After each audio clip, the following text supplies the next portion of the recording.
stages of language development, and students, you will learn the different stages of language development. This stage is called the Grammatical Morphemes Stage, the complex period. Definitely this period becomes a little complex period, and age bracket is 3 years to 5 years. और इस 3 से 5 साल की उम्र को हम pre school as भी कहते हैं. एंड ग्रामेटिकल और फंक्शनल स्ट्रक्चर्स जो होते हैं लैंग्वेज के, बच्चा वो इस स्टेज पर सीख रहा होता है.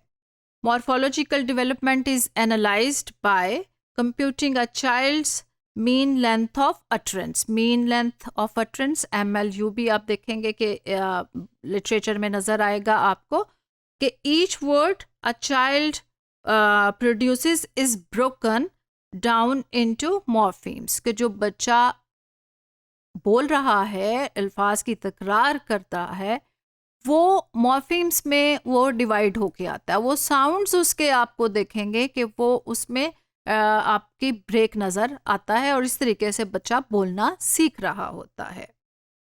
1 to 3 words utterances have been acquired. और जो बच्चे हैं वो अगर वो 2 से 3 लफ्ज़ को बोलते हैं और बार बार उसको तकरार करते हैं, तो उसमें आप देखेंगे कि वो एलैबोरेट करते हैं. बच्चे उसमें इजाफा करके उन अल्फाज को बोल रहे होते हैं. They start to add function words and inflections to their utterances. Like function words क्या होंगे, हम यहाँ पे ये देखेंगे कि प्रेपोजिशन भी आ जाएगी, उसके अंदर आर्टिकल्स भी आ जाएंगे, और इसमें ऑक्सिलरी भी जो आप देखेंगे कि वो भी उसके अंदर एड अप हो रहा होता है. एंड इन्फ्लेक्शंस में आप देखेंगे कि प्लूरल एंड टेंस मेकिंग जो है उसको भी एड अप कर रहे होते हैं. और आप इसमें बड़े हैरान होंगे कि ये आप सिखा नहीं रहे होते, वो बच्चा जो है अपनी एज एबिलिटी, अपनी सराउंडिंग, अपने एनवायरनमेंट और जो लोग उससे बात कर रहे हैं उनके थ्रू ये लैंग्वेज की डिफरेंट स्टेजेस को कवर अप कर रहा होता है. दिस पर्टिकुलर एज ग्रुप जिसे हम कॉम्प्लेक्स पीरियड भी कह रहे हैं, यहाँ पे टीचर की हेल्प से कि पूरी स्ट्रक्चरिंग जो है लैंग्वेज जो है वो उसको सीख रहा होता है. For example the word cat has just 1 morpheme. इसको हम अगर कैट को देखें तो इसमें आपको फोनिक्स नज़र आएंगे. एक लफ्ज़ तो है लेकिन CAT से बन रहा है.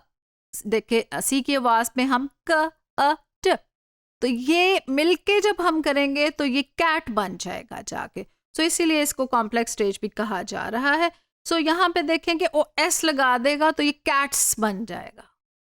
सो ये जो पूरी की पूरी इसकी प्रैक्टिसेस हैं वो हम देखेंगे कि ये एक डिनोट्स चल रहते हैं और प्लूरल की तरफ भी जा रहा होता है. बिल्ली है या बिल्लियाँ हैं वो उसको लेकर चल रहा होता है. Acquisition becomes slow but vocabulary continue to grow. अब वो देखें कि इसमें बच्चा जो है उसकी वोकैबुलरी एड अप हो रही होती है. बहुत ज़्यादा आप देखेंगे कि वो बोलना सीख रहा होता है, उसको नए नए लफ्ज़ सीखने को मिल रहे होते हैं, आप सुन रहे होते हैं और बड़े हैरानी से भी देखते हैं कि अच्छा बच्चा किस तरीके से जो उसकी लैंग्वेज डेवलपमेंट होती चली जा रही है. Developing morphology start using functional words. इसके बाद वो जब अपनी प्लूरल की भी सीख रहा है मॉर्फोलॉजी में, उसमें आप देखते हैं कि उसने 2 वर्ड्स को ऐड किया, डिफरेंट साउंड्स को करके वो एक प्रॉपर डिवीजन में जा रहा है और अटरेंस भी उसकी ज़्यादा बढ़ती जा रही है और उसके वोकैबुलरी में ऐड अप होता चला जा रहा है. तो आप ये देखेंगे कि वो फंक्शनल वर्ड्स की तरफ भी चला जा रहा है.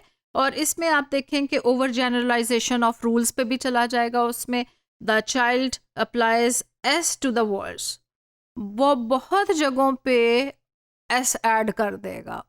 इसका मतलब क्या है कि वो कहीं ना कहीं आप देखें कि ओवर जनरलाइज कर रहा है चीज़ों को. और अगर एक बिस्किट है तो बिस्किट्स कह देगा, कुकीज़ कह देगा, स्वीट्स कह देगा, चाहे वो एक ही उसके हाथ में है. Developing syntax start forming complex sentences. और इसी एज पे वो जो सिंटैक्स है, जो ग्रामर की तरफ भी जाना है, वो पूरी की पूरी लैंग्वेज डेवलपमेंट इसी स्टेज पर नज़र आना शुरू होती है और वो बच्चा डेवलप कर रहा होता है. फॉर्मिंग विथ क्वेश्चंस, जो बच्चा है इस वक्त वो लैंग्वेज सीखते हुए उसने व का भी इस्तेमाल करना है. व्हाट, व्हाई, हाउ, ये चीज़ें उसके साथ चलना शुरू हो जाती हैं. वेयर, हु, व्हेन, ये वो आपसे इंक्वायर करना शुरू हो जाएगा. And forming negative sentences, definitely वो कहेगा कि मुझे ये नहीं खाना, मुझे दूध नहीं पीना, मुझे खाना नहीं खाना.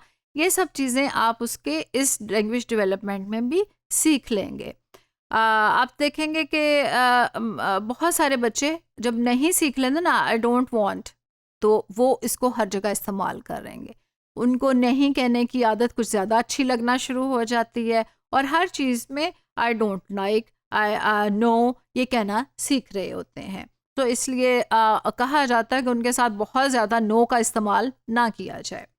Developing semantics, this is overextend the meaning of a word on the basis of shape and size. For example, इसमें आप देखेंगे कि use ball to refer all round things, और जब हमने उसको एक कॉन्सेप्ट देना है कि गोल क्या होता है तो हम उसको बॉल दिखा देते हैं, या एप्पल दिखाएंगे तो एप्पल भी गोल है, बॉल भी गोल है. तो उसमें आप देखेंगे कि वो अंडे की तरफ भी जाएगा, वो ग्रेप्स की तरफ भी जाएगा, फिर वो हर चीज़ जो गोल है उसको देखना शुरू करेगा और ढूंढेगा. So this is called developing semantics. Thank you.